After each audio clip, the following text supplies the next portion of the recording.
자, 지난 주말 K리그1 역시나 많은 경기들이 있었습니다. 특히 이번 라운드는 독특한 게 K리그1 홈팀들이 다 졌습니다.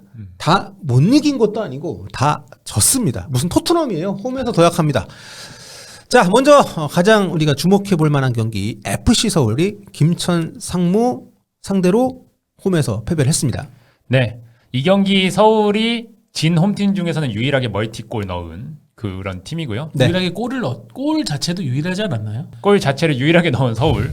이제 서울 같은 경우에는 압도적 1위를 구축을 했고 그다음에 홈 경기였는데 이제 문제는 김천이 최근에 승리를 하면서 드디어 김천 상무에서 벗어나서 김천 상승으로 이제 전환을 했고 벌써 상승인가요? 네.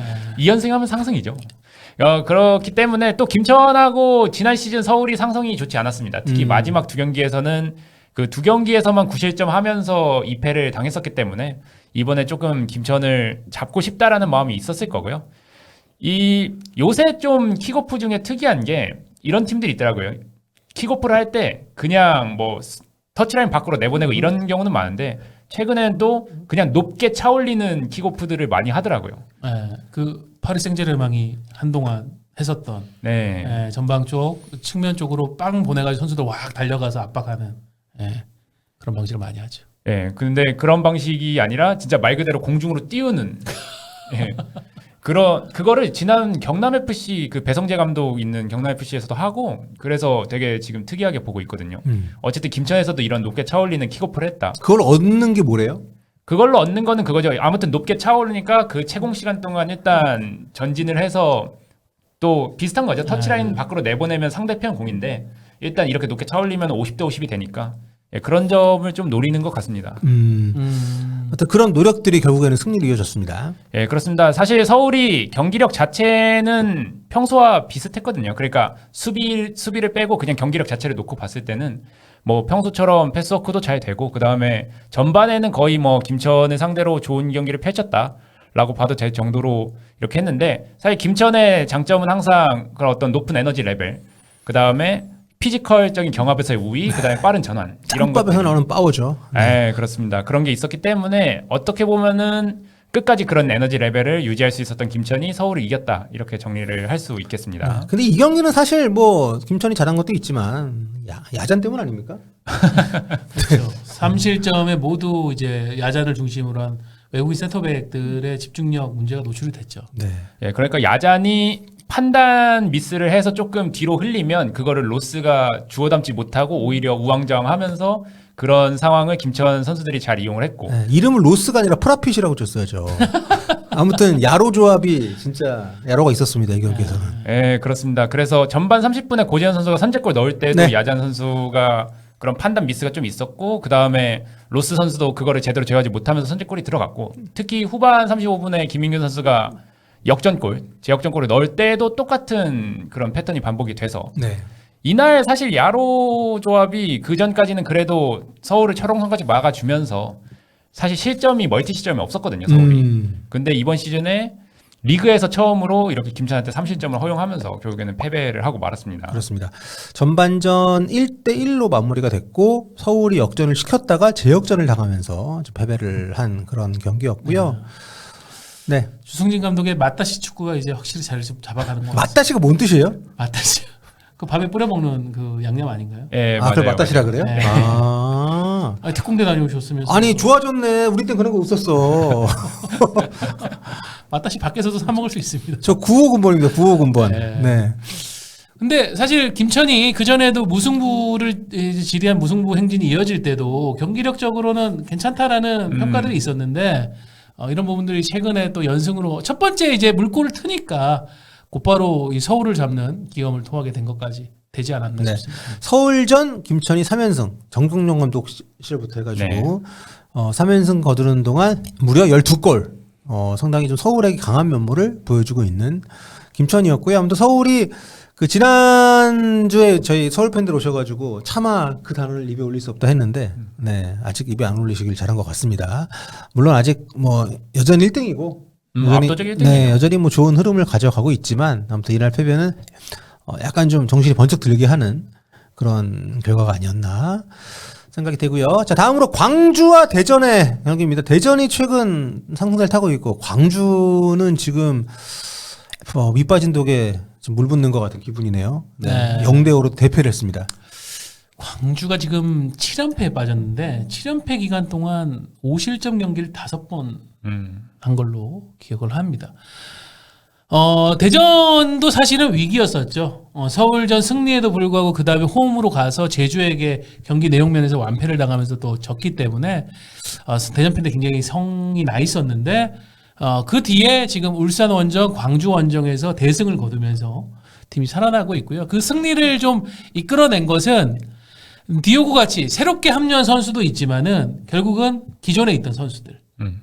뭐 서울전 승리 같은 경우에는 유강현이 이끌었고 또 그 이후에 울산전이라든가 이번에 광주전까지 이어지는 데는 정재희, 김준범 그리고 지금 부상을 당한 마사 이 선수들이 결국은 이제 위기에서 어떤 상황을 하는 것이 지금 대전에게는 가장 확률이 높은 승리확률을 높일 수 있는 축구를 할 것인가에 대한 인지력이 있다 보니까 그런 것들이 잘 나온 것 같고요. 디오고 선수가 2경기 연속 선발 출전을 했는데 이날 최전방에서 역시 존재감 과시하면서 전반 7분 만에 득점해서 2경기 연속 골을 터뜨렸습니다. 그리고 마사 선수가 부상으로 빠졌지만은 정재희 선수도 2경기 연속 득점. 그리고 김준범 선수의 아주 환상적인 가마차기. 거기다가 이제 기다렸던 주민규까지 터지면서 대전이 5대0 완성을 거뒀는데요. 일단 대전이 최근에 그 서울전을 기점으로 해가지고 눈에 띄는 것은 빌드업 방식을 좀 바꿨습니다. 앞으로 나아가는 전진을 빠르고 과감하게 직선적으로 선택을 하고 있고요. 흔히 얘기하는 빌드업 축구가 아닌 네. 측면에 빠른 선수들, 정재희, 루빅손 이런 선수들을 적극 활용하는 방식을 하고 있는데 이게 오히려 지금 잘 먹히는 것 같고요.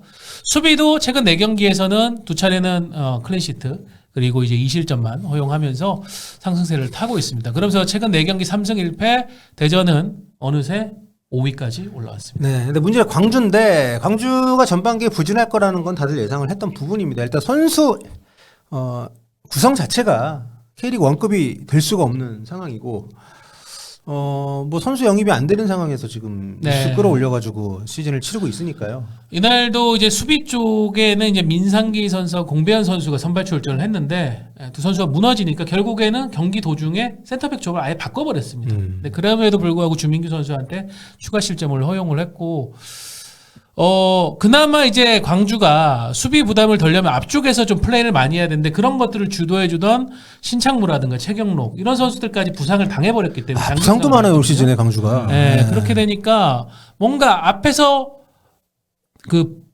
지키고 버틸 힘도 없고 뒤에서는 상대의 공세에 밀리고 마는 그런 악순환이 반복되고 있다 보니까 이 7연패를 당했음에도 불구하고 출구가 지금 안 보인다. 지금 리그에서 압도적인 실점을 기록하고 있어요. 11경기에서 무려 28실점. 득실은 마이너스 21입니다.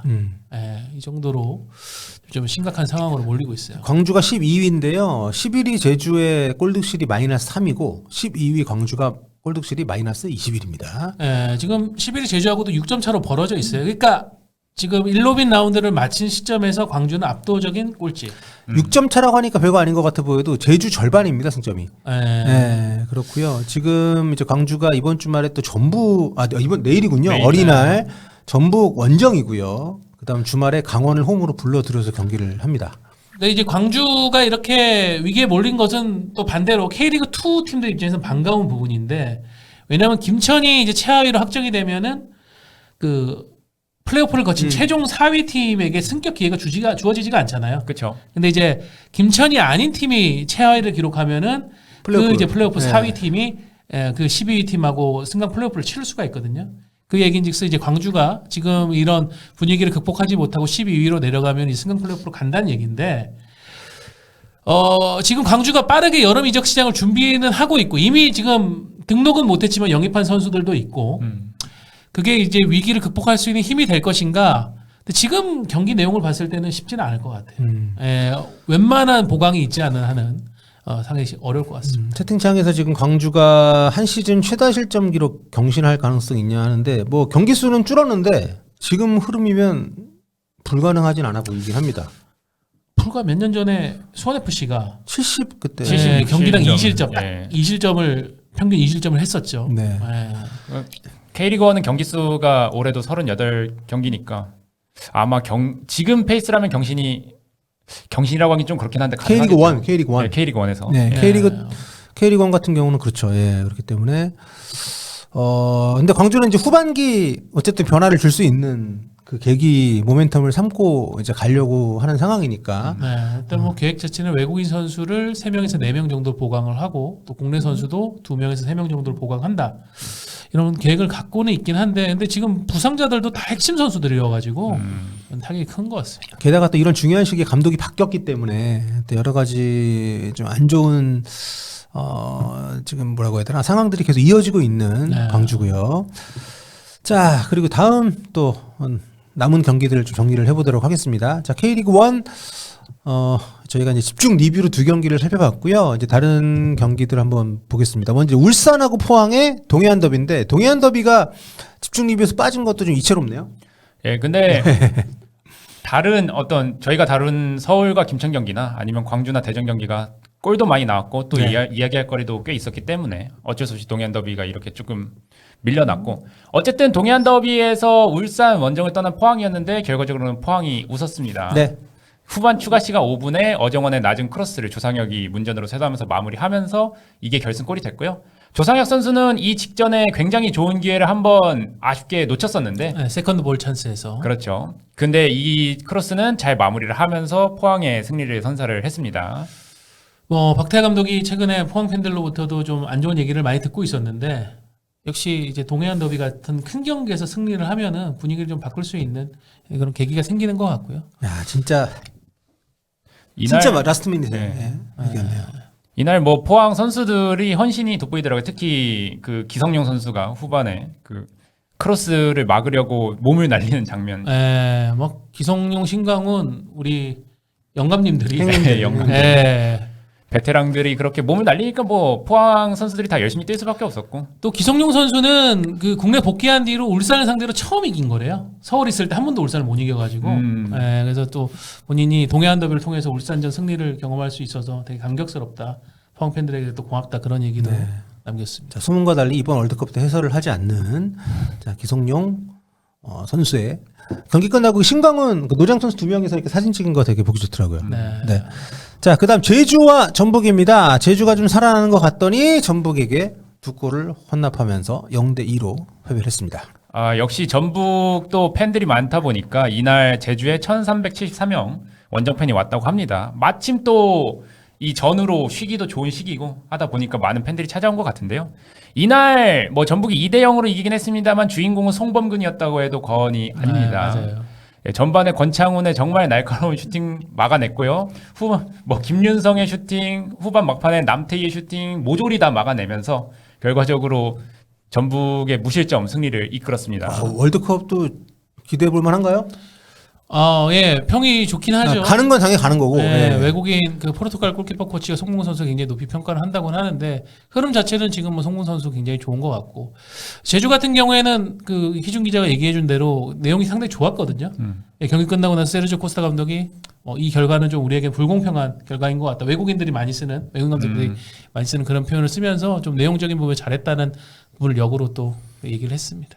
자, 그리고 인천과 강원의 경기, 홈에서 인천이 유스팅 연계 경기를 했습니다. 네, 그만큼 강원이 최근에 좋은 기세를 또 한 번 펼쳐냈다라고 보여지고요.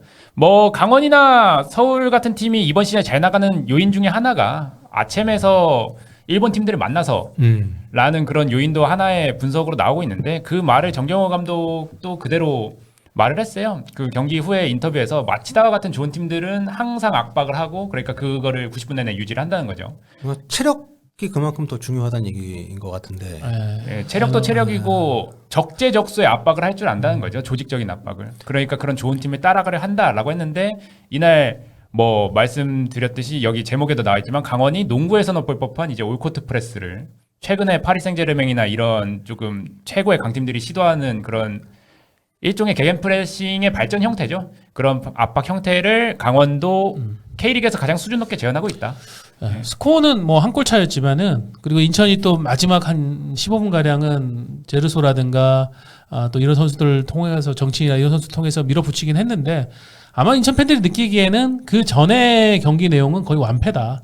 파이널 서드까지 진입도 못하고 거의 다 뺏기고 볼 소유도 많이 뭐 가져가지 못했던 그런 경기였기 때문에 조금은 뭐 제 이런 인스타나 이런 쪽을 봐도 인천 팬들이 인정하시더라고요. 전날은 완패였다. 본체설 입증 경기였나요?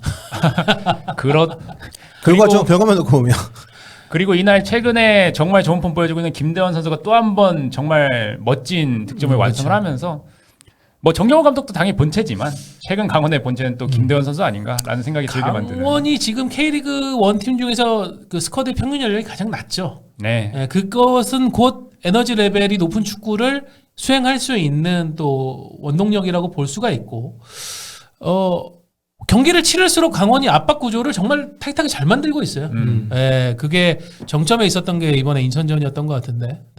근데 항상 강원은 그게 문제죠. 저렇게 경기를 잘하고도 골을 못 넣으면은 마진이 안 남는 경기를 하니까. 이번에 뭐 김대원 선수가 정말 멋진 결승골을 터뜨려줬지만 득점에 대한 부분이 결국 강원의 숙제입니다. 네. 마치다 젤비아가 어쨌든 그 ACL 결승까지 올라가서 또 원자까지 갔죠. 네. 네. 그러니까 참 대단한 것 같아요. 이 마치다 젤비아 감독이 고등학교 팀? 일본 고등학교 네. 팀을 엄청 오래 네. 이끌었어요. 하다가 프로에 바로 와가지고 성과를 냈을 뿐만 아니라 아시아까지도 이렇게 재패식전까지 가는 거 보면 가장 네. 그러니까 일본 축구의 정체성 자체를 지금 뒤흔들고 있는 팀 중에 하나죠, 마치다가. 근데 우리나라에서는 거의 불가능하지 않을까? 우리나라는 거의 대부분의 팀의 감독 선임권자들이 선수 경력은 굉장히 중요하게 여기고 하기 때문에 당장 최근만 해도 네. 저희가 방송에 얘기했지만 이영민 감독이 지금 그 스포츠 지도사 자격증 때문에 내년부터는 감독을 할 수 있을지 없을지도 알 수 없는 그런 상황. 그거를 여기 대입해 본다면은 저 마치다 감독은 할 수가 없는 거죠. K리그에서는. 그렇죠. 일본적이지 않은 축구를 하면서 어쨌든 일본을 대표하는 팀이 된. 예. 아무튼 강원이 거기서 모티브를 잘 따가지고 좋은 모습 보여주고 있다는 거 정리해 들었고, 그 다음에 이제 안양과 부천의 경기입니다. 여기도 진짜 라이벌전이라고 할 수 있는데 일단 원정팀 부천이 1대0으로 이겼고요. 이 경기는 굉장히 시끄럽더라고요, 여러 가지로. 예. 예, 사실 부천이 거의 뭐 1400일 넘게 이제 못 이기고 있다가 안양 원정에서 오랜만에 승리를 거뒀음에도 불구하고 이 경기는 뭐 부천 팬들의 축제보다는 안양 팬들이 주심에 분노하는 그런 경기가 됐는데요. 뭐 경기 자체는 후반 26분에 바사니 선수의 좋은 패스에 이어서 가브리엘 선수가 결승골 넣으면서 역수 상황에서 그렇게 부천이 1대0 승리를 지켜냈는데, 문제는 이제 안양이 후반 추가 시간에 끝까지 마테우스가 그런 어떤 보복성 가격으로 퇴장을 당하는 상황에서도 끝까지 동점골을 노렸는데, 네. 뭐 한가람 선수의 동점골이 취소되는 장면이나 아니면 그 이후에 있었던 패트릭 선수가 김훈 선수를 이렇게 잡아 채는 장면, 이 두 장면에 있어서 동점골이 취소될 만한 장면이 아니다, 혹은 패트릭이 김훈을 넘어뜨리는 장면은 페널티킥이 나왔어야 된다, 이런 논란들이 하면서 결국에는 주심이 지난해에 이어서 올해도 조금 이 우산으로 호위되면서 나가는 그런 풍경까지 연출이 됐습니다. 네. 어떤 슈퍼챗 감사합니다. 안양 부천전 경기는 재밌었는데 결국 주인공이 심판이 되어버렸다. PA 시스템 납득이 가게 설명을 좀 해주지 하셨네요. 예, 그 패트릭이 김훈을 그 잡아채서 넘어뜨린 장면에 있어서 그 PA를 어떻게 설명했냐면은 그 부천 3번 선수, 그러니까 패트릭이 그 홀딩 파울이 충분히 영향력이 있지 않았다 라고 설명을 하면서 이게 페널티킥을 주지 않았거든요. 저거는 저는 심판위원회에서 그러니까 먼데이 브리핑은 대체 어디 간 겁니까? 뒤집어질 소지도 있지 않나, 혹은 그냥 인정되더라도 굉장히 경론이 있지 않을까. 예, 그러니까 적어도 한가람 선수의 동점골 취소는 좀, 네, 그거는 뭐 김영찬 선수의 차징의 영향력을 뭐 분명히 볼 수가 있었는데, 예, 뭐 카즈가 뒤에서 밀었다 한들 제 생각에는 김영찬 선수가 아무튼 네. 그런 차징에 그게 있었다고 보거든요. 근데 패트릭 선수가 김훈 선수를 넘어뜨린 장면은 저는 솔직히 좀 오심의 여지가 많지 않나라고 생각합니다. 저는 그 엄청난 찰나였다고 보거든요. 그게 공에 영향을 안 미쳤다고 과연 볼 수가 있나? 그 플레이에 대해서. 그러니까 요즘 K리그에서 VR을 보는 거에서 제가 조금 그냥 아쉬운 건 뭐냐면, 뭐 심판분들 저는 굉장히 뭐 비난을 많이 받고 있지만 다들 좀 노력하고 실수를 덜하고 또 정확하게 보기 위해서 애쓰시는 거 이해합니다. 근데 너무 나노 단위로 미세하게 보려고 하는 경향이 있어요. 그러니까 이게 그러니까 시간도 너무 오래 걸리죠. 확실하게 눈에 잡히지 않은 부분에 대해서 막 돌려봐야만 보는 장면까지도 보라고 도입한 건 아니거든요, VAR이. 아, 그렇죠. 네. 그리고 특히 이제 그런 해석의 여지가 필요한 반칙 같은 것들은 만약에 못 보고 지나갔거나 그 뭐라고 해야 되나 영상으로도 막 정말 도무지 심판이 볼 수 없고 이런 것까지 막 캐치를 해가지고 하는 것보다 그게 연출이라고 생각하고 지금 세계적으로 다 그렇게 보고 있는데 우리는 일단 VAR을 자주 보고요. 온필드를 자주 보고 길게 봅니다. 그리고 어떻게 보면 그냥 육안으로 봐도 이거는 뭐 쉽게 얘기하면 퇴장이나 골스터가 될 수 있는 상황인데 그걸 굳이 가서 봐요. 꽤 오랜 시간 동안. 근데 그 흐름이 좀 끊기잖아요.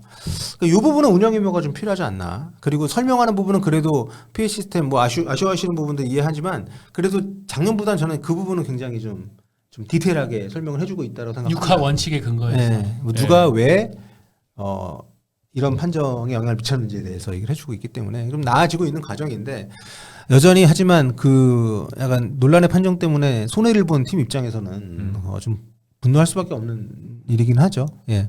근데 아무튼 좀 너무 그 시간을 많이 잡아먹는 거는 좀 줄였으면 좋겠다 이런 네. 생각 개인적으로 좀 해보고요. 그렇습니다. 네. 자, 그래서 K리그 1 현재까지 순위를 쫙 살펴보면 여전히 FC 서울이 저 위에 있습니다. 야, 만약에 이번에도 이겼으면은 2위 전북이랑 10점 차네요. 예. 어우. 최근 4경기에서 2패를 했음에도 불구하고 네. 네, 저렇게 앞서 나가고 있을 정도로 서울이 독보적입니다. 그렇습니다. 울산도 뭐 다들 걱정하시지만 지금 3위고요. 네. 그리고 포항도 6위입니다. 하위권에는 이제 광주, 제주, 부천, 뭐 김천, 인천 이런 팀들이 남아 있는 K리그 1 이번 11라운드. 네, 11위부터 2위까지의 승점 차는 불과 4점, 6점 차. 네. 정말 한시도 눈을 뗄 수 없는 K리그 1. 심지어 이번 라운드에는 홈팀이 다 졌고 홈팀이 한 팀 빼고 다 무득점이었다. 정리 한번 해봤습니다.